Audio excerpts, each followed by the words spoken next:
Bene data bavandimwe, mwanejejwe no kongera gukurikira ijambo ry'Imana. Ndabashimiye cyane kandi ndabaramukije mu izina rya Kristo umwami wacu. Nejejwe cyane no kongera kubana namwe muri ibi byigisho byiza tugiye kuzigana, kuko muzi neza yuko Imana igenda itwungura ubwenge mu buryo butandukanye, kandi nshimiye Imana cyane ko yongeye gutanga aya mahirwe yo kugira ngo twigane ijambo ry'Imana, izina ryayo rihabwe icyubahiro. Tuzi neza yuko rero Imana yacu ibizi ibintu byose kandi mu buryo bwayo, kandi nta kintu gishobora kuyisoba, kuko isobanura ibintu byayo mu buryo bwayo kandi ikatugenera igihe mu bihe bikwiriye. No muri iki gihe kigoye, no muri iki gihe giteye ubwoba tugeze mu minsi y'imperuka kandi ibintu bikomeye cyane, Imana ibishimiye yuko n'ubu buryo bubaho kugira ngo abana bayo bongere bumve neza icyo Imana ishaka kubabwirira mu ijambo ryayo. Reka tubishimire Imana cyane. Nejejwe no kongera kubana namwe muri ibi byigisho, kuko muzi neza yuko ibihe byashize twari twarabanye mu byigisho byatambutse, ubwo twari turi kurebera hamwe ingingo ivuga ngo kamere y'umunyabyaha ni umwanzi w'Imana. Muri ibyo byigisho muribuka neza ko twabonye yuko kamere y'umunyabyaha ari umwanzi w'Imana. Turi kureba neza isomo riboneka mu Baroma igice cyawo cya 8. Twabonye neza yuko umunyabyaha aramutse adahindutse umuntu wa kabiri, akabyarwa ubwa kabiri ku cyigisho cya kabiri twakoze, tureba neza ikintu Imana ikora iteza umunyabyaha intambwe yo kugira ngo avuke ubwa kabiri. Twarabibonye turi kureba uburyo umuntu w'umunyabwenge cyane wabaga mu Bisiraheli, wari umufarisayo umwigisha w'amategeko kandi ukomeye, witwaga Nikodemo. Uwo nguwo igihe yasangaga Yesu nijoro akamubwira ati, mwigisha mwiza, narinje kuganira nawe. Ariko Yesu aramubwira ati, ndakubwiza ukuri yuko Nikodemo, ntago ibintu ukeneye ari ubumenyi bw'ijambo ry'Imana cyane kuruta uko ukeneye Mwuka Wera, kuruta uko ukeneye guhinduka mu buryo bw'umwuka. Muribuka yuko ibyo byigisho twabyigiye mu buryo umunyabyaha agomba kuvuka ubwa kabiri, akabonye amahoro yo mu mutima, akabonye intambwe ya mbere twise gutsindishirizwa n'ubuntu kubwo kwizera. Kandi ku cyigisho cya gatatu twarebye muri ibyo byigisho, twabonye yuko umunyabyaha Imana igomba kumuteza intambwe, kandi uwo munyabyaha yarangiza bwa nyuma akazacirwa urubanza, cyangwa se bikazarangira abonye ubugingo buhoraho. Kandi twize n'ikindi cyigisho gikomeye cyane, aho twarebaga nanone urubanza abantu bazagira, kandi urubanza rugenerwa ku musaraba w'i Karuvari. Twabonye neza igiciro cy'i Karuvari, uburyo Imana yanga icyaha, tubirebeye ku musaraba wa Kristo, uburyo Imana yanga icyaha. Twabonye yuko uburyo bw'uburemere bw'uburyo Imana yanga icyaha bigaragara ku buryo yatanze umwana wayo kugira ngo icyaha gikurweho. Kandi kuri Yesu twabonye neza uburyo Yesu nawe yanga icyaha ku buryo yemeye no gupfa aho kugira ngo icyaha gikorwe. Imana ishimwe cyane yuko yatwunguye muri ibyo byigisho mu buryo bwose bw'iby'umwuka. Reka rero tunejejwe no kongera kubana namwe muri ibi byigisho. Ubu noneho tugiye kuzatangira ibyigisho byiza cyane bizaba bifite insanganyamatsiko ivuga ngo kwanduzwa no kwezwa, ubuturo bwera umugambi w'Imana. Ibyo byigisho tuzabirebera hamwe tureba neza uburyo Imana yashimye yuko uwo mugambi wayo uba ahantu bita mu buturo bwera. Muri iki cyigisho cya mbere tugiye gutangiriraho, tugiye kureba ubuturo bwera nk'inzu y'Imana. Ubuturo bwera nk'inzu y'Imana. Ariko nabwiye ko tuzirikana insanganyamatsiko iriho ibyigisho bigiye bitandukanye ivuga ngo kwanduzwa no kwezwa, ubuturo bwera umugambi w'Imana. Reka kugira ngo Imana iduhe umugisha kandi turushaho kumva neza ibintu Imana igiye kutubwira, duce bugufi mu mitima yacu maze dusenga Imana. Turagushimiye Mana yacu, izina ryawe nirihabwe icyubahiro. Turakunezerewe cyane kuko uri umubyeyi udukunda kandi ugira neza. Ubwo wemeye gutanga uyu mwanya nanone kugira ngo abana bawe twige ijambo ryawe, utwungure kandi turinde guhomba muri iri jambo ryawe. Utumenyeshe umugambi wawe washyiriyeho ubuturo bwera. Utwereke neza uburyo umwanzi yagiye awurwanya uwo mugambi, kandi n'uburyo rwose yagiye aneshwa mu migambi ye yagiye ashozamo intambara. Turi imbere yawe, tukugireho umugisha kandi imbabazi zawe zitubeho. Tubisabye Imana mu izina rya Yesu, amen. Nendi kubabwira yuko tugiye kwigana icyigisho cya mbere kiri ku rutonde rw'ibyigisho bitandukanye. Ibyigisho bizaba bifite insanganyamatsiko ivuga ngo kwanduzwa no kwezwa, ubuturo bwera umugambi w'Imana. Ariko muri iki gice cya mbere cy'umugabane wa mbere w'iki cyigisho tugiye kureba insanganyamatsiko ivuga ngo inzu y'Imana, ubuturo bwera, inzu y'Imana, umugambi w'Imana. Ubuturo bwera, inzu y'Imana, ubuturo bwera, inzu y'Imana. Mbese ubuturo bwera ni iki? Kandi ni gute yaba inzu y'Imana? None se umugambi wayo wari ubuhe? Cyangwa se Imana ni gute, ni kubera iki yashimye ko ubwo buturo bwera bubaho ku isi? Ni uwuhe mugambi Imana yari ifite? Muri ibi byigisho, cyane cyane muri iki cyigisho cya mbere ndetse n'ibindi bizakurikiraho, tuzabajya tureba umugambi w'Imana Imana yari ifite ishyiraho ubuturo bwera, uburyo rwose Imana yashakaga yuko mu buturo bwera ikintu gikomeye Imana yashakaga gukora. N'ubundi ntabwo tuzajya kure cyane y'inzira y'agakiza, y'inama y'agakiza Imana yashyiriyeho ubuturo bwera. Ariko muri ibi byigisho tuzajya tureba umugambi w'Imana mu buturo bwera, kuri buri gikoresho cyose cyabaga mu buturo bwera, kandi duhereye mu irembo ry'ubuturo bwera, ndetse ngo turebe ubuturo bwera icyo ari cyo mu buryo butandukanye. Tuzajya tureba umugambi w'Imana yashyiriyeho buri gikoresho cyose cyo mu buturo bwera, kandi turebe n'uburyo umwanzi yagikoresheje ashaka kukirwanya, kuko muzi neza yuko Satani yamanutse mu isi aje kurwanya umuntu kandi ashaka kumurimbura mu buryo bwose bwa burundu. Muribuka yuko ibyo bintu twabibonye mu byigisho byatambutse, turi kureba urwango hagati y'umuntu na Satani, urwango hagati y'umuntu n'icyaha. Ibyo bintu muribuka yuko twari turi kubireba dufashe isomo riboneka mu Itangiriro igice cyaho cya 3 ku murongo wa 15. Ndabizi murabyibuka neza. Twari turi kureba urwango Imana irema mu buryo bwo kugira ngo umuntu azange icyaha cyane, ku magambo aboneka mu Itangiriro avuga ngo nzashyira urwango rwawe hagati yawe n'uyu mugore. Ayo magambo ndabizi neza yuko muri kuyibuka. Ariko muri iki cyigisho cya mbere, ubuturo bwera, inzu y'Imana, tugiye kureba ubuturo bwera n'uburyo bwari bwubatse ndetse n'umugambi bwashyiriyeho, nubwo turi burebe n'ibice byawo ndetse n'uburyo bwari bwubatse, ibikoresho byari biteretsemo, ndetse turebe n'umwanya byari biteretsemo. Turaza kureba neza umugambi w'ubuturo bwera, inzu y'Imana, nubwo mu bindi byigisho bitaha tuzagenda tureba neza ubuturo bwera na buri gikoresho cyose cyabaga kiri mu buturo bwera. Nk'uko nabibasobanuriye, tuzajya tureba umugambi w'Imana ndetse turebe n'umugambi w'umwanzi kuri ubwo buturo bwera. Satani ari kurwanya uwo mugambi w'Imana Imana yashyiriyeho ubwo buturo bwera.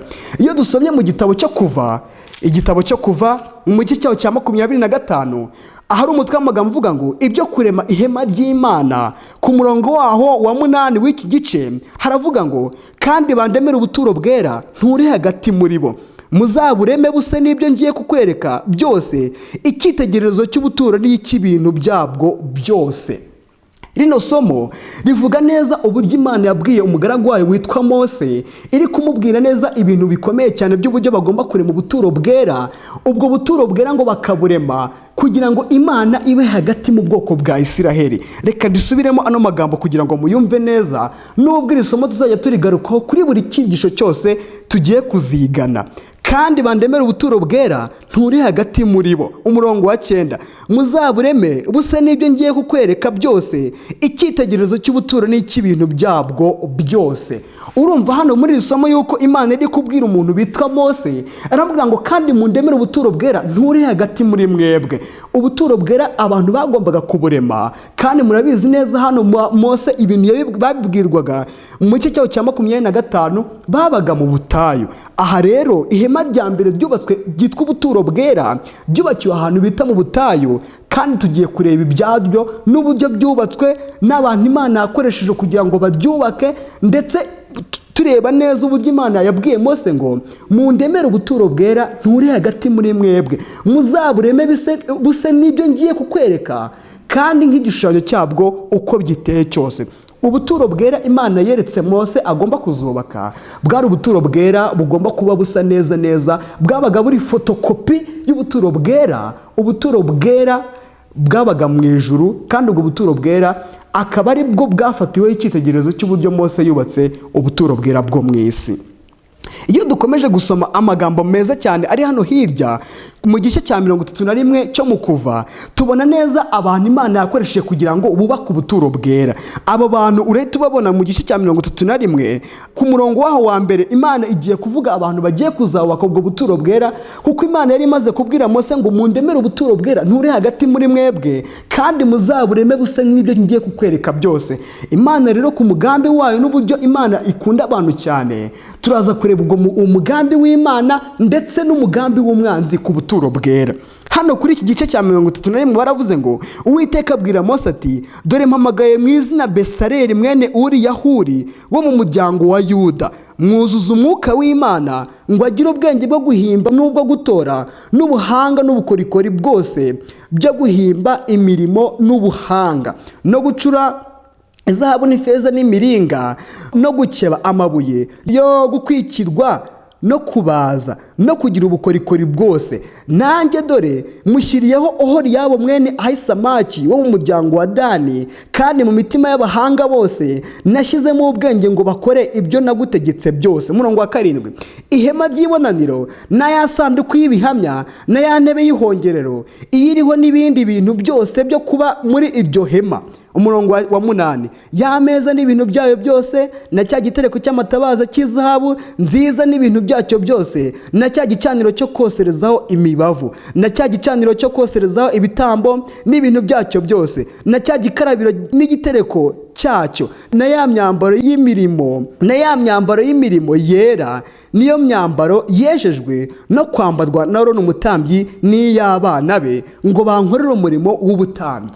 Hano muri iki gice cya 31 turi kureba neza uburyo isomo rikurikira ibyo twari tumaze kubona muri kuva igice cya 25, turi kureba umugambi w'Imana. Imana yavuze ngo mundemere ubuturo bwera nture hagati muri mwebwe. Imana yari ifite umugambi wa mbere, umugambi w'Imana mu kurema ubuturo bwera yagira ngo iture hagati mu Bisiraheli.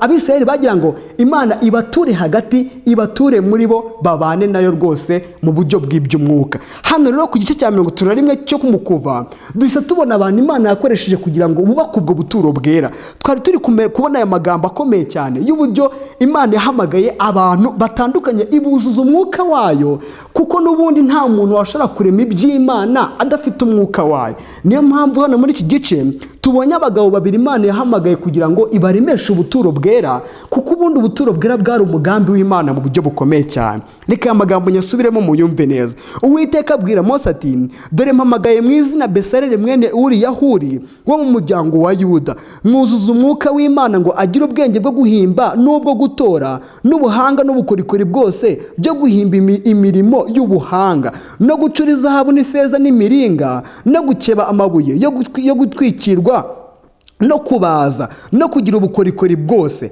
Nanjye dore mushyiriyeho Ohoriyabo mwene Ahisamaki wo mu muryango wa Dani, kandi mu mitima y'abahanga bose nashyirizemo ubwenge ngo bakore ibyo nagutegetse byose. Ihema ry'ibonaniro na ya sanduku y'ibihamya na ya ntebe y'ihongerero iyiriho n'ibindi bintu byose byo kuba muri iryo hema, ya meza n'ibintu byayo byose na cya gitereko cy'amatabaza cy'izahabu nziza n'ibintu byacyo byose na cya gicaniro cyo koserezaho imibavu na cya gicaniro cyo koserezaho ibitambo n'ibintu byacyo byose na cya gikarabiro n'icyotero cyacyo. Hano murumva neza uburyo ibikoresho byose bagombaga kubaza, nkuko ubundi tugiye kubibona uburyo byari biteretse mu buturo bwera. Ibikoresho byose Imana yashyize mu buturo bwera bifite ikintu bisobanuye, kandi nababwiye yuko muri uwo mugabane wa mbere w'iki cyigisho turi kwiga kivuga ngo ubuturo bwera inzu y'Imana. Ngiye kubabwira umugambi w'Imana w'iyo nzu y'Imana, kandi mbabwire n'umugambi w'umwanzi wo kuri inzu y'Imana Imana yagiye yubaka ku isi, ariko umwanzi akagenda yirwanya mu buryo bwose bushoboka. Duhereye kuri iyi ngiyi yatangiriye ahantu bita mu butayu, yubatswe na Mose, ariko ikaba yarubatswe n'abagabo, ikaba Imana yarujuje mwuka wayo abagabo Besaleli mwene Huri, ndetse tubona Ohoriyabo, abantu Imana yakoresheje kugira ngo ibuze umwuka wayo bagira ubwenge n'ubuhanga bwo gukeba amabuye, bagira ubwenge n'ubuhanga bwo kudoda amakanzu, bagira ubwenge n'ubuhanga bwo gukora igicaniro cy'imibavu, bagira ubwenge n'ubuhanga bwo gukora ibitereko byose, ibintu byose by'ibikoresho byose byabaga mu buturo bwera. N'aba bantu Imana yujuje umwuka wayo w'ubuhanga kugira ngo bakore ibyo bintu neza mu buryo bwayo Imana ishaka. umugambi w'Imana rero n'ubundi w'ubuturo bwera nk'uko nayimaze kubibasomera ni ukugira ngo Imana iture hagati mu Bisiraheli. Kuko iyo dusomye amagambo meza cyane aboneka mu kubara igice cyawo cya kabiri, tubona amagambo akomeye cyane yerekerana umugambi w'Imana mu buturo bwera, kuko bagaragaje neza uburyo uwo mugambi w'Imana wo kugira ngo Imana iture hagati muri bo, Imana iture hagati muri bo. Reka dusome amagambo aboneka mu kubara igice cyawo cya kabiri. Mu kubara igice cya kabiri harimo amagambo meza cyane yerekana umugambi w'Imana w'uburyo ubuturo bwera bwabaga bwubatswe, kandi n'uburyo rwose Imana yashyizeho kugira ngo ube umugambi wayo. Ubuturo bwera impamvu bwashyizwe mu isi, kandi nkuko twabibonye muri iriya somo, ni ukugira ngo Imana iture hagati mu bwoko bwayo. None se muri iki gice cyo mu kubara bavuze ngo iki? Mu gice cya kabiri k'umurongo wa mbere hariho umutwe w'amagambo uvuga ngo itegeko ryo kubamba amahema mu byiciro 4. Hano iyo usomye amagambo aboneka muri iki gice ugenda ubona neza uburyo Imana yari ituye hagati mu Bisiraheli, ndetse n'igihe bari batuye mu butayu mu bice 4 byose Abisiraheli, ngo imiryango y'Abisiraheli yabaga ituye izengurutse ubwo buturo bwera, kandi ubuturo bwera bwabaga buri hagati muri bo neza. Nk'iyo usomye nko ku murongo wa mbere w'iki gice aravuga ngo Uwiteka abwira Mose na Aroni ati Abisiraheli bajye babamba amahema yabo, umuntu wese ahererane n'ibendera ry'ababo, kandi babe munsi y'utubendera tw'amazu y'abasekuruza, berekeza amahema yabo ihema ry'ibonaniro bayarigoteshe. Aya magambo ndayasubiramo. Uwiteka abwira Mose na Aroni ati Abisiraheli bajye babamba amahema yabo, umuntu wese ahererane n'ibendera ry'ababo, kandi babe munsi y'utubendera tw'amazu y'abasekuruza, berekeza amahema yabo ihema ry'ibonaniro bayarigoteshe.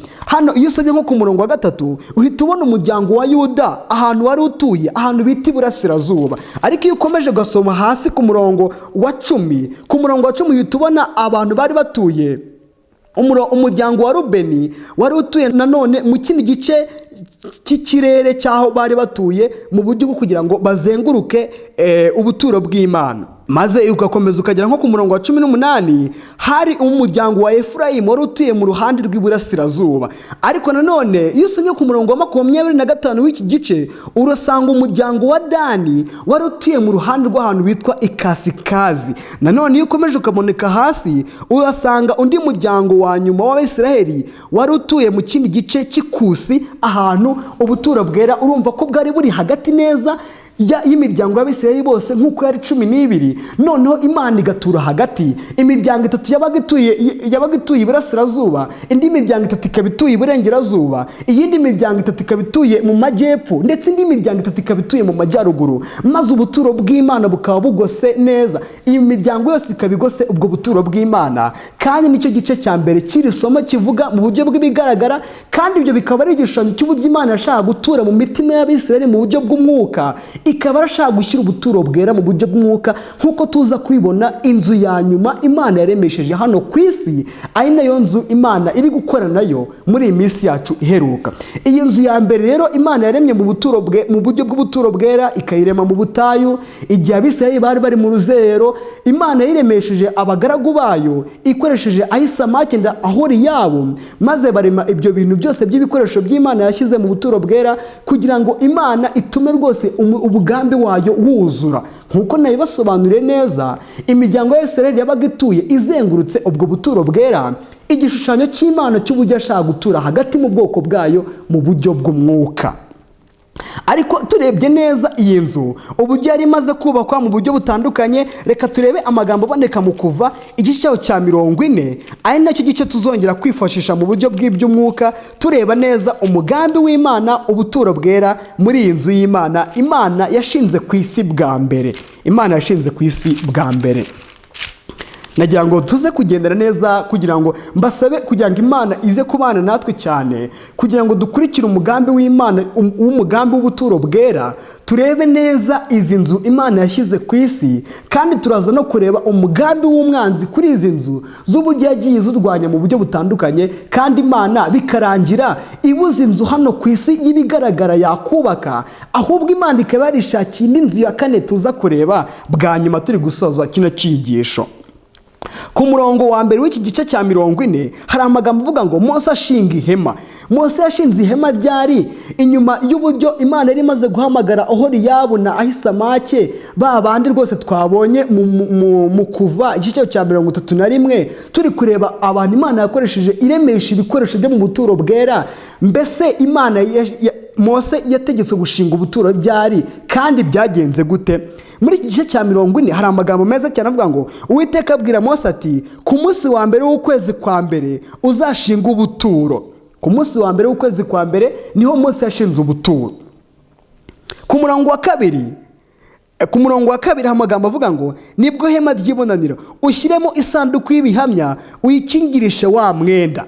Mose yategetswe kuyishyira mu buturo bwera ayikingirisha wa mwenda. Winjizemo n'ameza ushyireho ibyo kuyaterekaho mu butereko bwabyo. Winjizemo n'igitereko cy'amatabaza ukongeza amatabaza yacyo. Kandi igicaniro cy'izahabu cyo kosereza imibavu uzagishyire imbere y'iyo sanduku y'ibihamya, kandi uzakinga umwenda mu muryango w'ubwo buturo. Umurongo wa 3 ushyire igicaniro cyo kosereza ibitambo imbere y'umuryango w'ubwo buturo, nibwo hema ry'ibonaniro. Ushyire igikarabiro hagati y'ihema ry'ibonaniro n'icyo gicaniro, ugisukemo amazi. Ushinga urugote ubwo buturo, ukinga umwenda mu irembo ryarwo.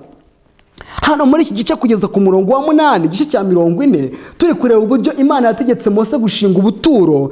Ku munsi wa mbere w'ukwezi kwa mbere niho Imana yategetse Mose gushinga ubuturo bwera, ariko tubonye ibintu byahise bijya mu buturo bwera, ari nabyo tugiye kureba ishusho y'ubuturo bwera y'uburyo Imana yategetse Mose kubaka na bya bintu babagabo twabonye baremye Imana yari yarujuje ubwenge. Reka mbisubiremo kugira ngo mubyumve neza ubuturo bwera uburyo bwari bwubatse. Uwiteka abwira Mose ati ku munsi wa mbere w'ukwezi kwa mbere uzashinga ubuturo, nibwo hema ry'ibonaniro ushyiremo isanduku y'ibihamya uyikingirishe wa mwenda. Hano bavuze icyumba cya mbere cy'ubuturo bwera. Icyumba cyitwaga ahera cyane. Imana nicyo yahereyeho iremesha ubuturo bwera, ariko ibyo ngibyo turaza no kureba impamvu yabyo y'uburyo Imana yashatse yuko ubuturo bwera buremwa bubanjirije ahantu bita ahera cyane. Kubera ko Imana yashimye yuko ubuturo bwayo bwera buremwa bushingiye ahera cyane, kandi twebwe tukaba twinjira mu buturo bwera duturutse ahantu hanyuma na nyuma hitwa mu rugo. Ibyo nabyo ni umugambi w'Imana, kandi nabyo muri ibi byigisho tuzabireba neza y'uburyo Imana ibishaka ibyo bintu kubisobanura neza mu buryo bwayo bw'iby'umwuka. Dusomye ku murongo wa mbere n'uwa kabiri amagambo akomeye cyane y'uburyo Imana yategetse Mose iramubwira ngo uzashinga ihema, nurangiza ushyiremo isanduku y'ibihamya kandi ukinga umwenda. Uwo rero cyari icyumba cya mbere cy'ahantu bita ahera cyane. Imana yategetse Mose gushinga ihema agashyiramo isanduku y'ibihamya. Iyo sanduku y'ibihamya murayibuka neza, yenda nawe tuzayivugaho mu buryo bw'iby'umwuka tuyigezeho mu buryo bwayo. Iyo sanduku yarimo ibintu bitatu muri ubwo buturo bwera ahera cyane. Yaririmo amategeko y'Imana yandi Imana yahaye Mose ku musozi wa Sinayi, iyanditse ku bisate by'amabuye, yandi Imana yanditse n'urutoki rwayo ikayaha Mose ku musozi wa Sinayi. Aya ngaya yarari ahantu bita mu isanduku y'ibihamya. Aya ngaya kandi yarari kumwe n'ikindi kintu cyitwa urwabya rwa manu, rwibutsaga ibitangaza by'Imana abana b'Imana bagiriye nayo Imana uburyo yagiye bagaburira ahantu bita mu butayu. Kandi nanone hari harimo inkoni ya Aroni, yindi yarabije uburabyo nk'uko mubyibuka neza niba mwarize kino cyigisho mu buryo bwabyo. Rero iyi sanduku y'ibihamya niyo ya mbere yashinzwe kandi ishyirwa ahantu bita ahera cyane.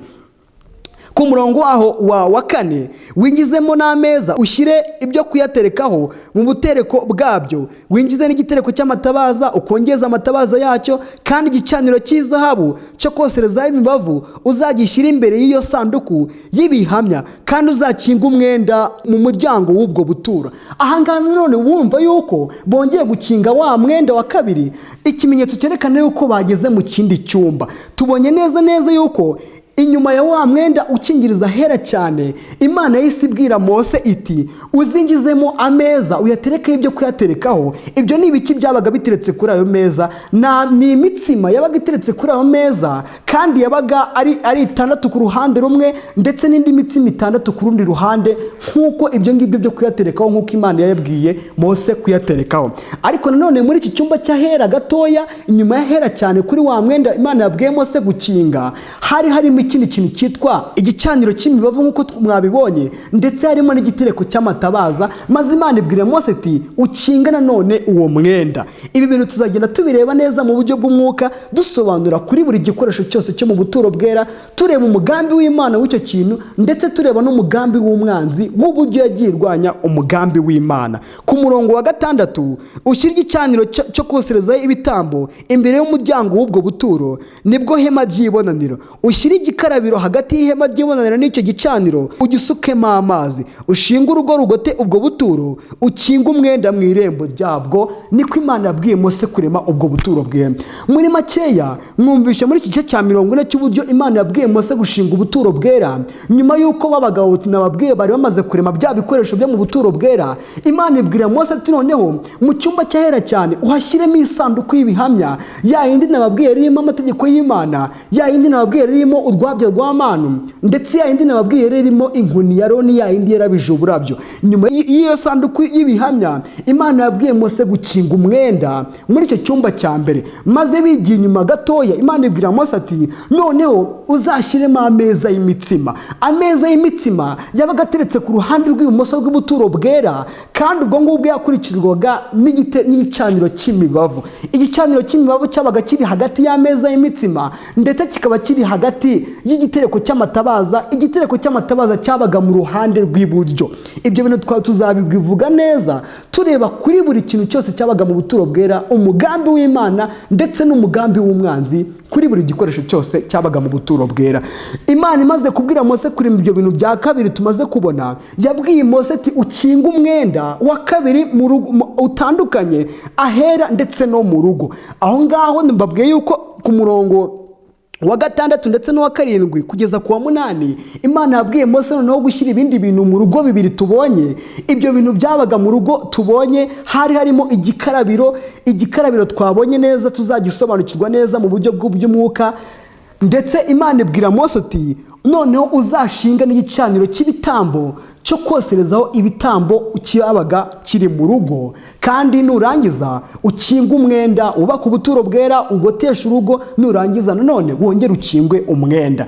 Murumva neza ko mu buturo bwera bwabaga burimo imigabane 3 nkuko tubibonye. Umwenda wabaga ahera cyane, utandukanye ahera n'ahera cyane. Umwenda wabaga ukinze hagati y'ahera no mu rugo, ndetse n'umwenda wabaga ukinze mu marembo yo mu buturo bwera wabaga ugotesheje rwa rugo. Nkuko mumaze kubyumva neza, uyu mugambi w'Imana, Imana noneho yabwiye Mose ati mundemere ubuturo bwera nturi hagati muri mwebwe. Mushobora kwibaza muti none se ko Mose yaramaze kurema ibintu byose byo mu buturo bwera, Imana yari imaze kumubwira, none se Imana yaba kuko yari ituye muri bo ubwo byabaga birangiye? Hoya, ahubwo ku murongo wa 34 w'iki gice cya 40, ubu noneho bagiye kutubwira uburyo Imana igiye gutaha ubwo buturo bwera, kandi ikaba muri bo, ikaba hagati muri bo nk'uko Imana yari yabyifuje. Ku murongo wa 34 amagambo avuga ngo maze cya gicu gitwikira ihema ry'ibonaniro, ubwiza bw'Uwiteka burabagirana bwuzura ubwo buturo. Mose ananirwa kwinjira mu ihema ry'ibonaniro kuko icyo gicu cyari kiriho ubwiza bw'Uwiteka bukuzura ubwo buturo. Imana yacu ishimwe cyane yuko Imana itwetse ku murongo wa 34. Noneho ku murongo wa 34 w'iki gice cya 40, Imana noneho yaramanutse yitahira bwa buturo bwera. None se Imana yatashye ubuturo bwera mu buhe buryo? Murabyibuka neza ko nababwiye yuko mu gicyumba cyahera cyane habaga hari isanduku y'ibihamya. Iyo sanduku y'ibihamya yabaga iteretse hejuru y'intebe yitwa intebe y'ihongerero, kandi hejuru y'iyo sanduku habaga hariho abakerubi babiri, abamarayika babiri batambye amababa, ikimenyetso cy'uko amategeko y'Imana yeraga cyane. Kandi mwibuke neza amagambo nababwiye ku murongo wa 9 w'igice cya 25, Imana yabwiye Mose ngo mu bireme bisa n'ibyo ngiye kukwereka. Fotokopi y'ubuturo bwera bwo mu ijuru, ikimenyetso cy'uko Imana yera kandi kiranuka, ndetse amategeko yayo akaba yera kandi atunganye. Hejuru y'intebe y'ihongerero habaga hateretse amategeko y'Imana, kandi hejuru y'ayo mategeko y'iyo sanduku hakaba hari abamarayika babiri batambye amababa, bahora bubamye hasi bareba hasi kuri iyo sanduku, ikimenyetso cy'uko bubashye Imana kandi amategeko y'Imana yera cyane. Aho rero niho n'ubundi habaga ubwiza bw'Imana bwitwa Shekina nk'uko babitubwira mu ijambo ry'Imana. cy'Imana. Muri uyu munsi rero igihe Mose yashingaga ubuturo bwera kuri ya tariki ya mbere y'ukwezi kwa mbere, niho ubwiza bw'Imana bwatashye inzu ya mbere Mose yubatse mu butayu, maze ngo Abisirayeli bose bagira ubwoba, maze abatambyi bose bananirwa kwinjira mu buturo bwera kubera ubwiza bw'Imana bwari bwatashye iyo nyubako cyane. Imana yigaragaje. Imana yacu ishimwe cyane. Iyi ni inzu ya mbere maze kubabwira yubatswe mu butayu kandi kubakwa n'umugaragu w'Imana witwa Mose. Ariko kubera ko iyi nzu yari iy'ubuze rero, iyi buturo bwera Imana yashingiyeho ko Abisirayeli babana no mu butayu, kandi ngo iyo bajyaga kwimuka barabwimukanaga bakabuzinga. Ariko nanone Imana yabateje intambwe bamaze kugera mu gihugu cyabo cy'isezerano. Muribuka neza yuko umugaragu w'Imana witwa Dawidi yari agiye kuzubaka iyi nzu y'Imana, barageze mu gihugu cy'isezerano, ariko kubera ngo yamenye amaraso menshi cyane, Imana irabwira ngo hoya, ntabwo iyi nzu ari wowe uzayubaka. Cyakora ibikoresho wabitegura mu buryo butandukanye, ariko inzu ntabwo wayinyubakira kubera yuko wamenye amaraso menshi cyane, ahubwo ku mwana wawe niho iyo nzu izubakwa. Rero iyo turebye amagambo meza cyane aboneka mu butumwa bwiza buboneka mu rwa kabiri rwo ku ngoma ku gice cyaho cya 4, tubona indi nzu ya kabiri Imana yubatse ahantu bita mu gihugu cy'isezerano. Barageze noneho i Kanani, barageze mu gihugu cy'isezerano. Iyo nzu yubatswe n'umuhungu wa Dawidi witwa Salomo, wa wundi nari maze kubabwira. Mu gice cya 4 cyo ku ngoma, mu gice cya 4 cyo ku ngoma murasangamo amagambo yerekeranye n'uburyo noneho Imana yongeye gutegeka umuntu witwa Salomo kubakisha ubuturo bwera, bukaba bumeze neza nka bwa bundi babagaragu b'Imana bubatse mu butayu nk'uko bwari bumeze, kubera ko umugambi w'Imana wababwiye wari wo kure mu buturo bwera, kandi Imana igatura hagati muri bwo. Ubwo buturo bwera bwa kabiri rero Imana yatumye bubaka, kandi baratuye barageze neza aho iwabo mu gihugu cy'isezerano. Ntago bwari amahema noneho bimukana cyaya yandi bazingaga, ahubwo noneho yari inzu y'Imana. Imana yubatse ku isi ikoresheje umwana wayo witwa Salomo, maze Salomo yubakira inzu y'Imana ayubaka mu isi. Iyo murebye neza amagambo aboneka ku murongo wa mbere, ku murongo wa 6 ndetse n'umurongo wa 7, reka yenda nyasome mwumve neza. Iyi nzu Imana yatumye umugaragu wayo witwa Salomo yubaka mu isi, inzu noneho itarimukanwaga, ahubwo noneho yari ituwe, kandi Imana nayo yaje kwitaha nk'uko tuza kubibona. Ku murongo wa mbere w'iki gice aravuga ngo, kandi arema icyotero cy'umuringa, uburebure bwacyo bw'umurambararo bwari mikono 20, n'ubugari bwacyo bwari mikono 20, n'uburebure bwacyo bw'igihagararo bwari mikono 10. Ku murongo wa 6 w'iki gice wabonaho amagambo avuga ngo, arema n'ibikarabiro 10, 5 abishyira iburyo, ibindi 5 ibumoso, ngo bajye bogerezamo ibintu by'ibitambo byoswa. Ku murongo wa 7 arema ibitereko by'izahabu by'amatabaza 10 nk'uko itegeko ryabyo ryari riri, abishyira mu rusengero, 5 iburyo n'ibindi 5 ibumoso. Hano nimuze gusoma muri iki gice cya 4 cyose, muraza kubona uburyo umugabo witwa Salomo yagiye nanone yongera kubaka ubuturo bwera nk'uko nabibabwiye. Bya bikoresho byose byabaga mu buturo bwera, noneho ubwo buturo bwera kuko noneho butari ihema kandi bwari bunini cyane, Imana yashimye uko Salomo abwubaka noneho bukaba bunini cyane. Ntago byari igicaniro cy'ibitambo kimwe, ntago yari ameza y'imitsima amwe, nta nubwo ari igikarabiro kimwe, nta nubwo byari igicaniro cy'imibavu kimwe, ahubwo noneho byari byinshi kubera yuko n'urusengero rwari runini Imana yari igiye kubakisha Salomo. Noneho bagira urusengero runini cyane ku buryo ibikoresho byose byari biteretswe muri iyo nzu y'Imana byari byubatswemo. Muze gusoma neza kino gice, niho muza gusoma mugasanga neza Imana iri gutuma ibikoresho byose bijya muri iyi nyubako nk'uko Imana yari yatumye abana b'Imana babikora. Iyo dusomye mu gice cyaho cya 6 cyo ku ngoma, igice cyaho cya 6 urwa kabiri rwo ku ngoma, igice cya 6, tubona noneho bya bitereko, bya bintu byose by'ibikoresho Imana yabwiye Salomo kubakisha ubuturo bwayo nk'uko Imana yari yabwiye Mose mu buryo bw'ubutayu. Imana noneho yongeye gutuma ubwo buturo bwera bwuzura, urusengero rwa kabiri rwubatswe mu isi. Urwo rusengero rwa kabiri narwo Imana yaje kurutaha kuko yari yatashirwa mu butayu. Ese Imana yatashye urwo rusengero gute? Imana imaze kugira ngo iture hagati muri bo, kubera ko rwa rusengero rwabaga mu butayu Imana rero ruvuyemo kubera yuko bari bageze mu gihugu cy'isezerano. Mbese Imana yaje kongera gutaha urwo rusengero mu buhe buryo? Iyo dusomye nanone amagambo akomeye cyane yerekana uburyo Imana yatashye urwo rusengero, yenda mu gice cya 6, kasome ku murongo wa mbere w'iki gice.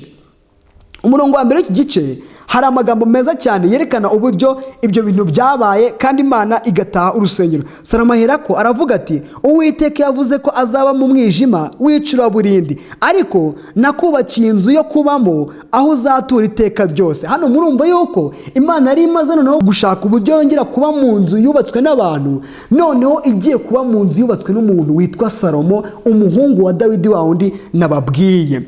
Mu rwa kabiri rwo ku ngoma igice cyaho cya karindwi, ku gice cya karindwi icyubahiro cy'Imana cyuzura urusengero. Hano mu gice cya gatandatu turahabona isengesho rya Salomo, ryarindi Salomo yasenze ahagaze kuri podiyumu yari yubatse.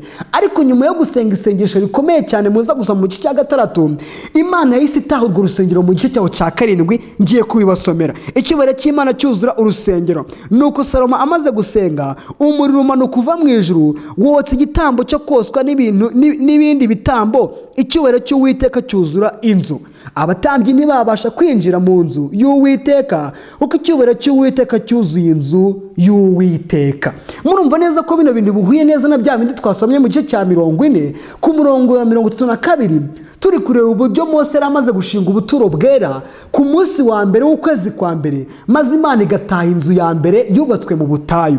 N'Imana rero yongeye gutaha indi nzu ya kabiri yubatswe mu gihugu cya Isiraheli, mu gihugu noneho abana bayo bari bageze mu gihugu cy'isezerano. Ariko noneho tugiye kureba uburyo umugambi wa Satani ku buturo bwera, uburyo noneho Imana yaje kuva kuri iyi nzu kuko abantu bakomeje gukora ibibi cyane, maze umugambi w'umwanzi wari wo gutuma abantu badashaka kubana n'Imana mu buryo bw'iby'umwuka. Nkuko nababwiye ko tuzagenda tureba umugambi w'Imana w'ubuturo bwera ndetse n'umugambi wa Satani mu kurwanya ubuturo bwera. Iyo turebye neza ukuntu umwanzi yakomeje kurwanya umugambi w'Imana, nk'uburyo ubuturo bwera bwari bwubatswe mu butayu, ubuturo bwera bwubakwa na Salomo, maze Imana irabutaha, kandi rwose ngo bimera nka kwa kundi byabaye bwa mbere Mose ataha ubuturo bwera bwubatswe mu butayu. Ariko n'ubundi Imana n'ubundi yaje kongera isohoka muri urusengero iragenda kubera impamvu z'abantu, kandi banze kumvira Imana. Umugambi w'umwanzi n'ubundi ukomeza gutenguha umugambi w'Imana. Satani akomeza kugomesha abantu, umugambi w'Imana ugenda upfuba. Iyo turebye amagambo aboneka mu rwa kabiri rwo ku ngoma ku gice cya 36 ku murongo wa 14 kugeza 21, reka turebe umugambi w'umwanzi ku rusengero rwubatswe na Salomo, ku buryo Imana yaje gusenya urwo rusengero, maze Imana isohoka muri urwo rusengero irigendera. Kandi turaza no kureba urundi rusengero rwa gatatu, ndetse tuza no kureba urundi rusengero rwa kane rwa nyuma rwubatswe mu isi Imana ishaka kubamo, kandi ari narwo yifuza guturamo muri uyu munsi wacu wa none. Mu gice cya 36 cyo ku ngoma, duhereye ku murongo wa 14, turahabona umugambi w'umwanzi w'uburyo Imana yaje gusohoka mu rusengero rwo kwa Salomo. Rwa rundi Salomo yavuze ati rwose mwami, abantu bazajya bagutakambira bari muri urusengero berekeye Yerusalemu, ujye ubumva kandi ubumvire. Ariko abantu baje kwica umugambi w'Imana Imana yashyiriyeho ubuturo bwera, kuko umugambi w'ubuturo bwera n'uwe bandemere ubuturo bwera nture hagati muri bo. Imana yashaka gutura hagati mu Bisiraheli, ariko Abisiraheli nabo Satani yagiye abakoresha mu buryo bwo kwanga Imana, kandi niwo mugambi w'umwanzi ku buturo bwera. Ku murongo wa 14 w'iki gice amagambo avuga ngo Abayuda bajyanwe i Babuloni ari imbohe. Hano muribuka neza yuko Imana yateje iki gihugu cya Yerusalemu umwami witwa Nebukadinezari wo mu gihugu cya Babuloni, anyaga ibintu byose byo mu rusengero rwabo rwari byubatswe na Salomo. Reka tubisome ku murongo wa 14 tugeze ku murongo yenda twihute cyane tugeze ku murongo wo hasi gatoya. Kandi abatambyi bakuru bose n'abantu baracumuraga cyane. Murumva igihe abatambyi bakoraga imirimo yo mu rusengero, babandi Imana yashyiraho kugira ngo bakore umurimo w'ubuturo bwera, ngo baracumuraga cyane, batangira kwica umugambi w'ubuturo bwera Imana yashyiriye ku isi. Kandi abatambyi bakuru bose n'abantu baracumuraga cyane, bagakurikiza ibizira byose bikorwa n'abanyamahanga, bakanduza inzu y'Uwiteka yari yejerejwe i Yerusalemu. Iyi nzu y'Uwiteka irerejejwe i Yerusalemu, hahandi umugaragu w'Imana witwa Salomo yahagaze ari kuyeza. Ariko reka murebe ibintu byabaye ku murongo wa 15. Uwiteka Imana y'abasekuruza ikabatumaho intumwa zayo, ikazinduka kare igatuma, kuko yababariraga abantu bayo n'ubuturo bwayo. Ariko bagashinyagurira intumwa z'Imana, bagasuzugura amagambo yayo, bagaseka abahanuzi bayo, kugeza ubwo Uwiteka yarakariye abantu be uburakari, ntibabona uko babukira. umurongo wa 17 nicyo cyatumye abateza umwami w'abakarudaya akicishiriza abasore babo inkota mu nzu y'ubuturo bwabo bwera, ntababarire umuhungu cyangwa umukobwa, umusaza cyangwa umusaza rukukuri, abo bose arabamugabiza. Kandi ibintu byo mu nzu y'Imana byose, ibinini n'ibitoya n'iby'ubutunzi byo mu nzu y'Uwiteka n'iby'ubutunzi by'umwami n'iby'abatware be, ibyo byose abijyana i Babuloni.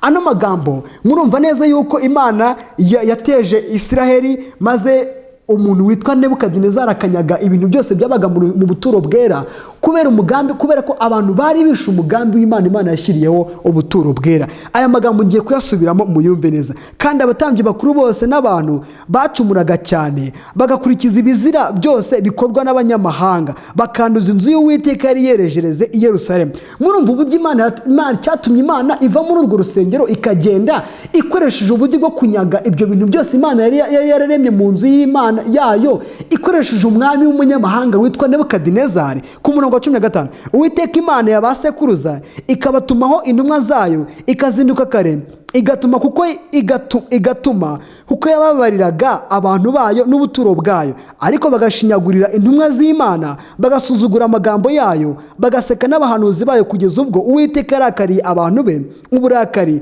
ntibabona uko babukira. Nicyo cyatumye abateza umwami w'abakarudaya akicishiriza abasore babo inkota mu nzu y'ubuturo bwabo bwera, ntababarire umuhungu cyangwa umukobwa, umusaza cyangwa umusaza rukukuri, abo bose arabamugabiza. Kandi ibintu byo mu nzu y'Imana byose, ibinini n'ibitoya n'iby'ubutunzi byo mu nzu y'Uwiteka n'iby'ubutunzi by'umwami n'iby'abatware be, ibyo byose abijyana i Babuloni.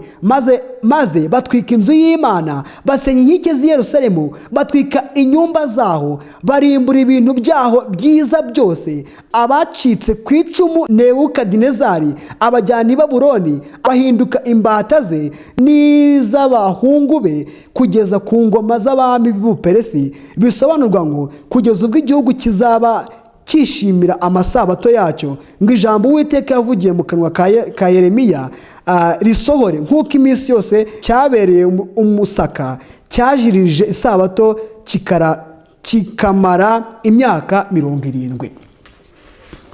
Tubonye iki muri iri somo y'uburyo Imana yashatse yuko ibyo bintu byongera bikuvanwa, rwose ibyo bikoresha Imana yashimye yuko bikorwa n'umuntu witwa Salomo, byongera bikavanwa mu nzu yayo akoresheje umwami w'umunyamahanga, kubera ko abantu bari baranze kumvira Uwiteka. Nibyo nabasomeye mbabwira yuko Imana, umugambi wa Satani no kurwanya ubuturo bw'Imana, umugambi Imana yashyiriyeho ubuturo bwayo, igomesha abantu kandi Satani agatuma abantu batumvira umugambi w'Imana. Ariko rero nk'uko tumaze kubibona, Abisirayeli bajyanywe mu bunyage imyaka 70, nk'uko tumaze kubibona umuhanuzi Yeremiya yarabibahanuriye. Bajyanwa mu bunyage, abasigaye amatongo araba i Yerusalemu. Noneho Imana yongeye kubaka urundi rusengero rwa gatatu mu isi, arwo rusengero mujya musoma hano, mujya musoma rwubatswe n'abantu bitwa ba Ezira ndetse na ba Nehemiya, babandi bubatse mu gihe kigoranye, babandi bubatse barwanwa n'abanzi babo bitwa ba Sanibarati ndetse na ba Tobiya. Mujya mubasoma mu gitabo cya Ezira ndetse no mu gitabo cya Nehemiya, muri kureba neza abantu Imana yongeye gukoresha kugira ngo yubaka urundi rusengero rwa gatatu ku isi. Imana rero ntabwo igitezwa ku mugambi wayo, nubwo abantu bo bayihemukira kandi bakagenda bahemuka mu buryo butandukanye. Ariko turi kwiga icyigisho kivuga ngo ubuturo bwera inzu y'Imana, wari umugambi w'umuntu kugira ngo Imana ishinga ubuturo bwayo mu isi kandi ture hagati muri bo. Imana yashaka gutura hagati muri bo mu buryo bw'umwuka, nuko abantu bagiye bahemukira Imana bakava ku isezerano ryayo. Ariko Imana yo ntabwo igitenguha abantu, ahubwo irakomeza ikagoragoza ikareba niba byibura abantu bazayumvira. Nibwo rukundo rw'Imana ihora igira.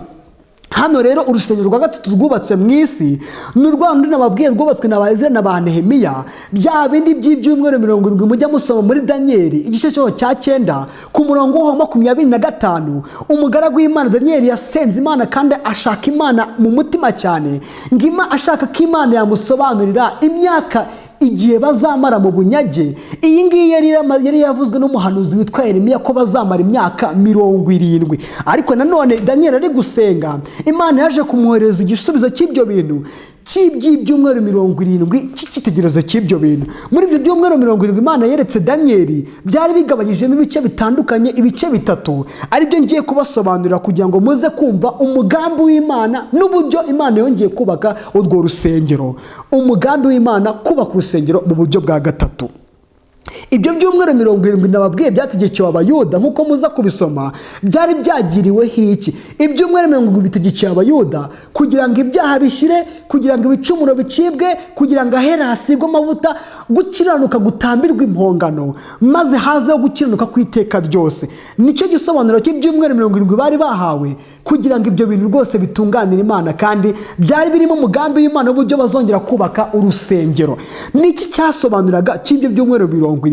Ibyumweru 70 byari bigabanyijemo ibice bitatu, kandi ibyumweru 7 bya mbere Abisirayeli bagombaga kubikora bakabyubakamo urusengero bingana n'imyaka 49. Bagombaga gusubizaho Yerusalemu, bagasana imiharuro, bakagenda bakajya gusana bya bintu Nebukadinezari yari yarasenyuye, bya bindi byakozwe n'umuntu witwa Nehemiya, ba Ezira, ndetse rwose na ba Zerubabeli b'abana b'Imana. Mujya musoma mu gitabo cya Nehemiya na Ezira mureba uburyo bagiye bakora mu buryo bwo kubaka inzu y'Imana, kandi ngo babikora mu buryo bugoranye cyane. Hahandi bakoze barwana n'umwanzi, umwanzi wabo wari wakoresheje abantu bitwa ba Sanibalati ndetse na ba Tobiya. Ariko ibyo bintu byaje kurangira kuko mu byumweru 70 bari bahawe mu Bayuda, bya bindi bya mbere nababwiye bingana n'ibyumweru 7, kandi ibyo byanganaga n'imyaka 49. Abisirayeli bagombaga kubaka urwo rusengero bakaba bamaze kurwubaka neza. Ariko igice cya kabiri cy'ibyo byumweru 70, ikibindi byumweru 32 byanganaga n'imyaka 434. Iyo ngiyo Abisirayeli bagombaga kuyimara biteguramo Mesiya uzaza, Yesu Kristo wagombaga kuza mu isi. Niwe dusoma muri Yesaya, niwe dusoma mu buhanuzi bose bagiye bamuhanura, kandi uwo nguwo niwe wagombaga kwitegurwa cyane muri ya myaka nababwiye ingana n'ibyumweru 32. Iyi ikaba n'ingana n'imyaka 434 bagombaga kwiteguramo Mesiya. Ariko nanone hari icyumweru cya nyuma cyuzuza bya byumweru 70, kuko murumva ibyumweru 7 bya mbere byari byahaye kugira ngo bubake Yerusalemu, bongere bubake inzu y'Imana nkuko nabibabwiye. Byongeyeho ibindi byumweru 32, bibi byumweru 39. Ubwo hasiraga icyumweru kimwe.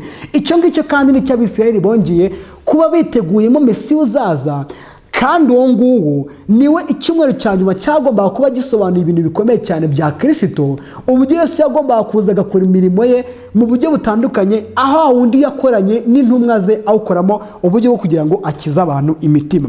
Iyo nzu rero yarongeye irubakwa, kandi urwo rusengero mwavuga muti none se ko Imana yajyaga yeza izo nsengero nk'uko twagiye tuzibona mu buryo butandukanye, mbese iyo nzu nanone Imana yaje aba yarongeye kuyeza nk'uko twagiye tubona iya mbere Imana yejeje mu butayu, iya kabiri Imana ikayeza mu gihe cya Salomo? Mbese iyi nzu yubatswe na ba Zerubabeli na ba Nehemiya nayo Imana yongeye kuyeza? Yego rwose Imana yongeye kweza ino nzu nanone mu buryo bwayo bw'Imana. Reka turebe uburyo Imana yongeye kweza ino nzu mu buryo bwo kugira ngo ubuturo bwera Imana yarashimye ko umugambi wayo kugira ngo iture hagati muri twebwe. Matayo igice cya 21 turareba uburyo Imana yongeye kweza iyo nzu yari iri nanone yubatswe n'umuntu witwa Zerubabeli na ba Nehemiya. Reka turebe uburyo Imana yongeye kubaka iyo nzu. Mu gice cya 21 cy'iki gice harimo amagambo yerekana uburyo Imana yongeye gutaha iyo nzu. Mu gice cya 21 ku murongo wa 12, reka turebe ayo magambo y'uburyo Imana yongeye gutaha ino nzu imaze kuzura neza. Maze Imana ntabwo yigeze yitaha mu buryo bw'ibigaragara nk'uko twagiye tubibona ngo ubwiza bw'Imana bwavaga mu ijuru, ariko ubwo tugiye kubibona turaza gusanga Imana yaratashye ino nzu noneho mu buryo burenze ubundi bwose. Imana yaratashye ziriya nzu zose za mbere. Ku murongo wa 12 w'igice cya 21 hari amagambo avuga ngo Yesu yirukana abaguriraga mu rusengero. Hari amagambo avuga ngo nuko Yesu yinjira mu rusengero rw'Imana, yirukanamo abaruguriragamo bose, yubika ameza y'abavunjishaga ifeza n'intebe z'abaguriraga inuma, arababwira ati byanditswe ngo inzu yanjye izitwa iyo nzu yo gusengerwamo, ariko mwebwe mwayihinduye isenga y'abambuzi. maze nimusoma muri iki gice neza murasanga ku murongo wa 14 ku murongo wa 15 16 na 17 murasanga ngo abafarisayo n'abandi bantu bose bagurishaga muri iyo nzu y'Imana ngo basohotse birukanka cyane, kandi mu gitabo kimwe cy'umwuka w'ubuntu tugira kitwifuzwa ibihe byose banditsemo amagambo akomeye cyane ku gishusho cyangwa ngo urusengero rwongera kwezwa. Baranditse ngo abafarisayo n'abigisha amategeko ngo babonaga Yesu nk'ufite icyubahiro gikomeye cyane, ndetse rwose ngo babonaga arabagirana cyane mu buryo buremereye, ikimenyetso cy'uko Imana yongeye kweza urusengero ikoresheje umwana wayo Yesu Kristo, nk'uko n'ubundi byari biri mu cyumweru cya nyuma nk'uko twabibonye. Icyumweru cya nyuma cyuzuzaga ibyumweru 70 byategekewe abayuda. Rero nk'uko nagiye mbabwira yuko umugambi w'Imana kuri buri nzu yose Imana yagiye yubaka mu isi, iyo nzu y'Imana yagiye igirwaho n'imitego ya Satani, kandi Satani akayirwanya cyane. N'ubu ngubu kuri iyi nzu ya gatatu mbabwiye yubatswe mu isi, yubatswe na ba Zerubabeli na ba Nehemiya, ikazwa gutahana Yesu igihe yari ari mu isi, igihe ngo yinjiraga mu rusengero akirukanamo abaguriraga mu rusengero.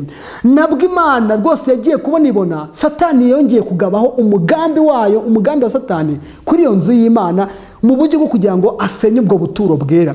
Ubwo buturo bwera Yesu yatashye ari mu isi, Satani yabugabyeho uwuhe mugambi? Ni gute yabikoze kugira ngo agabe igitero kuri ubwo buturo bwera?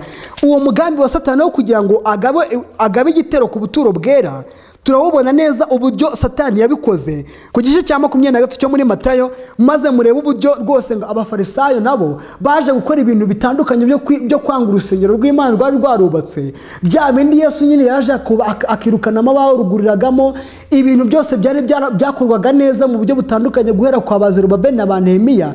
Ariko abafarisayo n'abigisha amategeko bahumanya inzu y'Imana, kandi bazinura igitambo abantu mu buryo bwo kugira ngo bungwe n'Imana.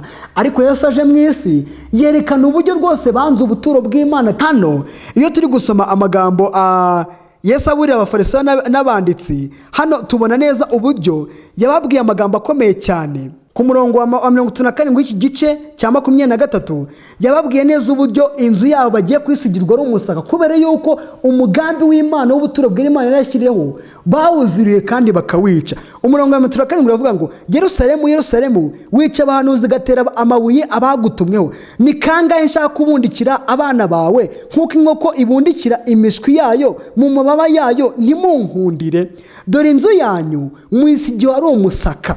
Yesu yabwiye abayuda, arababwira ati Yerusalemu, Yerusalemu, mwica abahanuzi mugatera amabuye ababatumweho bose. Nkuko twabibonye mu gihe cya Salomo, handi twasomye amagambo y'uburyo rwose abatambye ngo baziruraga ibintu by'inzu y'Imana, ngo batangira kugomera Imana, maze Imana irigendera. No muri iyi nzu yubatswe na Bazerubabeli, iyi yatashywe na Yesu tumaze kubona mu isi, Yesu niwe wayisohotseho mu bwa nyuma, nk'uko ubwiza bw'Imana bwose bwagiye busohoka muri za sengero za mbere twagiye tubona. Hahandi Imana yasohotse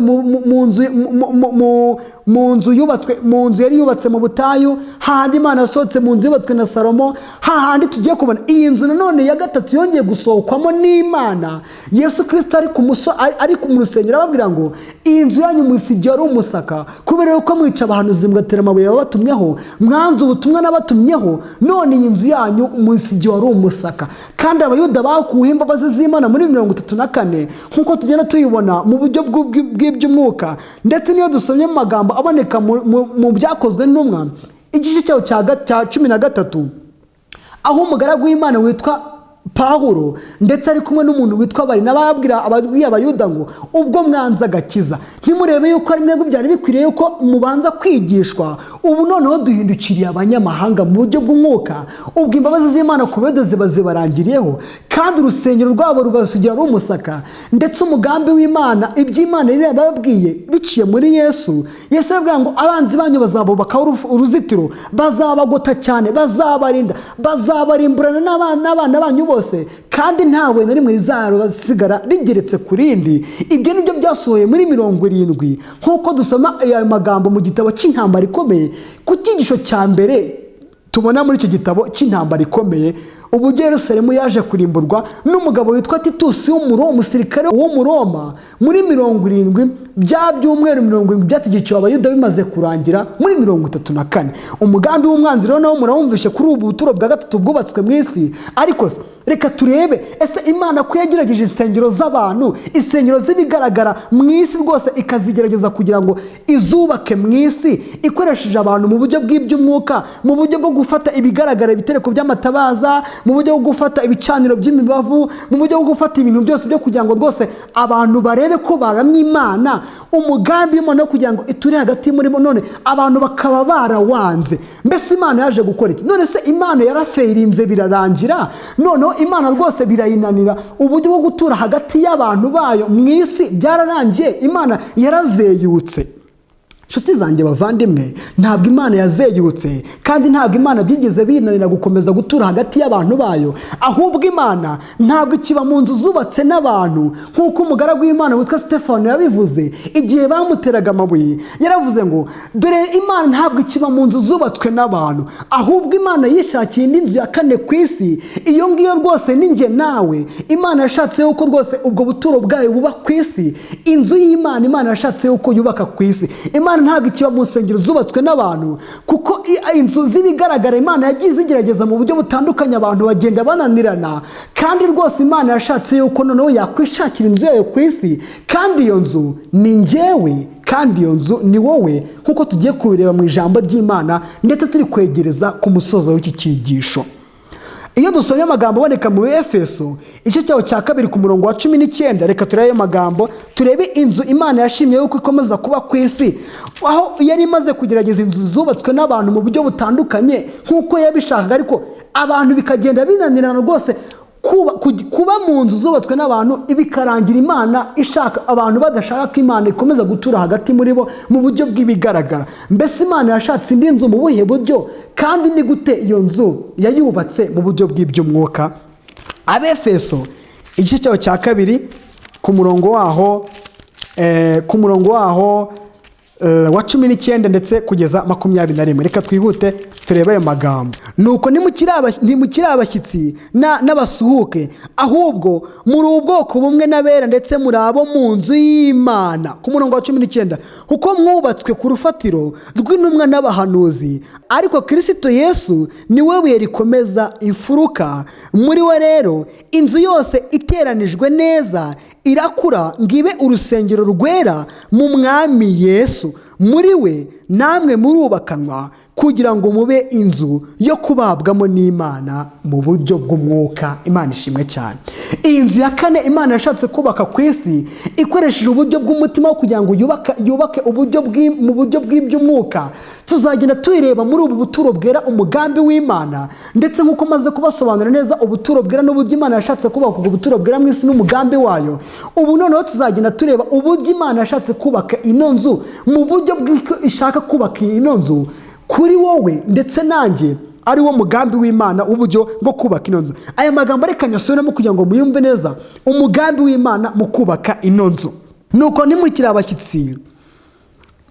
ntimukiri abashyitsi n'abimukira, ahubwo muri ubwoko bumwe n'abera ndetse muri abo mu nzu y'Imana, kuko mwubatswe ku rufatiro rw'intumwa n'abahanuzi, ariko Kristo Yesu niwe buye rikomeza imfuruka. Muri we rero inzu yose irateranijwe neza irakura ngo ibe urusengero rwera mu Mwami Yesu. Muri we namwe murubakanwa kugira ngo mube inzu yo kubabwamo n'Imana mu buryo bw'umwuka. Imana ishimwe cyane. Imana ni wowe yashimye mwene data nawe inshuti yanjye, mushiki wanjye, ku buryo bwo kugira ngo Imana ikubake mu buryo bw'amabuye mazima, ku buryo rwose yagiye igerageza insengero zubatswe n'abantu mu isi bikagenda binanira mu buryo butandukanye nk'uko twagiye tubibona mu byitegererezo bitandukanye nagiye mberekamo. Ariko Imana yashimye yuko igira urusengero rwayo nk'uko mubizi neza. Inzu y'Imana ishaka yuko yubaka muri twebwe nk'uko tubisoma mu rwakambere rw'Abakorinto, yuko dore imibiri yacu ni insengero z'umwuka wera. Imana ishaka kuba muri twebwe, igatura muri twebwe. Kandi nagira ngo mbabwire inshuti zanjye, nk'uko urusengero rwubatswe mu buryo bw'ibigaragara mu isi nababwiye, niko Imana n'ubundi yifuza kubaka buri kintu cyose. Itangiriye ahantu bita mu rugo, aribyo nzagenda mbereka guhera ku gicaniro cy'ibitambo kugeza ku gikarabiro kugera ahera ndetse n'ahera cyane, uburyo bwo kubaka kw'Imana mu buryo bw'iby'umwuka, kandi inzu y'Imana ikaba iteranyijwe, ikaba igeze ku rufatiro Imana yifuza kwibamo, nk'uko yagiye ikoresha ba Besareli babandi rwose twabonye barema ibikoresho, niko Imana igenda ikoresha abantu bayo ndetse n'ijambo ry'Imana mu buryo bwo kurema ibyo bitereko by'amatabaza, mu buryo bwo kurema ibyo bintu byose mu buryo bw'umwanya wabyo bigomba guterekwa mu mutima yacu, nk'uko tumaze kubisoma mu gitabo cyo mu Efeso Abaheburayo igice cya 3 ku murongo waho wa 3 kugeza ku wa 4. Reka nsoma no magambo nayo ndi kwegereza ku musozo w'iki cyigisho. Imana yashimye ko turebamo inzu y'Imana, umugambi w'Imana, ubuturo bwera, ndetse nagiye nabereka neza n'uburyo Satani yagiye akoresha umugambi wayo kugira ngo arwanye iyo nzu y'Imana. Abaheburayo igice cya 3 ku murongo waho wa 3 kugeza ku wa 4. Abaheburayo igice cya 3 ku murongo wa 3 kugeza ku wa 4. Uko Kristo aruta Mose imbuzi zo kutumvira no kutizera. Umurongo wa 3. Kuko Yesu yatekerejwe ko akwiriye guhabwa icyubahiro kirusha icya Mose, nk'uko icyubahiro cy'umwubatsi kiruta icy'inzu, kuko amazu yose agira uyubaka, ariko Imana niyo yubatse ibintu byose. Kandi kuko Mose yakiranukaga mu nzu yayo hose nk'umugaragu, kugira ngo abe umugabo wo guhamya ibyajyaga kuvugwa hanyuma, ariko Kristo akiranuka nk'umwana utwara inzu yayo. Iyo nzu yayo nitwe, niba dukomeza rwose ubushizi bw'amanga n'ibyiringiro twiratana ngo bikomere kugeza ku mperuka. Imana yacu ishimwe cyane. Ubu urumva ko Kristo ariwe wubaka inzu, kubera yuko yarishe umuntu witwa Mose, wa wundi Imana yari yemesheje ibintu by'ubuturo bwera, ariko Kristo noneho niwe Imana yashyizeho iyo nzu ikamushingiraho. Uko n'ubundi umugambi w'Imana mu buturo bwera, tuzagenda tureba buri gikoresho cyose cyo mu buturo bwera ko cyasobanuraga Yesu ubwe, kandi tuzagenda tureba no ku ruhande rw'umwanzi yuko Satani yagiye akoresha umugambi wo kugira ngo arwanye kuri buri icyo gikoresho, kugira ngo umugambi Imana yashyiriyeho ubuturo bwera n'igikoresho runaka Satani akirwanye kandi akirimbure. Tuzagenda tureba abantu Satani yagiye yifashisha mu isi kandi bariho ubu ngubu Satani akoresha nk'abakozi be mu buryo bwo gusenya ubuturo bwera, kandi yagiye aburwanya mu buryo bwose. Tumaze kubona neza inzu ya kane yubatswe ku isi, iyo nzu ari njyewe nawe Imana ishaka. Imana irakorarika nk'uko ijambo ryayo riboneka mu rwambere rwa Petero igice cya 2 ku murongo waho wa 4 kugeza ku wa 5. Reka nsome aya magambo. Nimumwegere niwe buye rizima ryanzwe n'abantu, ariko ku Mana ryaratoranyijwe ribiga igiciro cyinshi. Namwe mubakwe nk'amabuye mazima, kugira ngo mube inzu y'umwuka n'ubwoko bw'abatambyi bwera bwo gutamba ibitambo by'umwuka bishimwa n'Imana ku bwa Kristo Yesu. Imana ishimwe cyane yuko umva ijambo ry'Imana riri kutubwira ko tugomba kumwegera niwe buye rizima, nubwo ku bantu byanzwe n'abantu, ariko ku Mana byabaye ibuye rikomeza ifuruka, ndetse abantu bose barakirwa kuryubakaho, ari byo Kristo Yesu. Kandi twabonye yuko inzu yose yubakwa ku bwa Kristo Yesu, uburyo Imana yashatse kubikoramo ibyo bintu. Iyi nzu y'Imana Imana yubatse ya kane ku isi, ishaka uburyo bwose bwo kugira ngo abantu babe umugambi wayo kugira ngo ubuturo bwera bwubakwe mu isi. Ndabinginze kugira ngo twubakwe nk'amabuye mazima nk'uko Imana yabishatse. Imana irakurugira komanga nk'uko ijambo ryayo ribivuga mu Byahishuwe igice cya 3 ku murongo wa 20, aho ijambo ry'Imana rivuga ngo dore mpagaze ku rugi ndakomanga, umuntu yumva ijwi ryanjye agakingura urugi, nzinjira iwe dusangire. Imana iracyararika buri muntu wese mu buryo bwo kugira ngo yubake ubuturo bwera, kuko andi mazu yose Imana yagiye igerageza mu isi yagiye ananirana, ariko Imana n'ubu ngubu iracyaguhamagara kugira ngo ikoresheje umwana wayo witwa Yesu Kristo Yesu, nk'uko twagiye tubibona muri bya byigisho byatambutse, kugira ngo twongere kubaka nk'amabuye mazima kandi tube ubuturo bwera bwo guturwamo n'Imana. Ndagira ngo mbibutse mu ncamake icyigisho tumaze kuganiraho.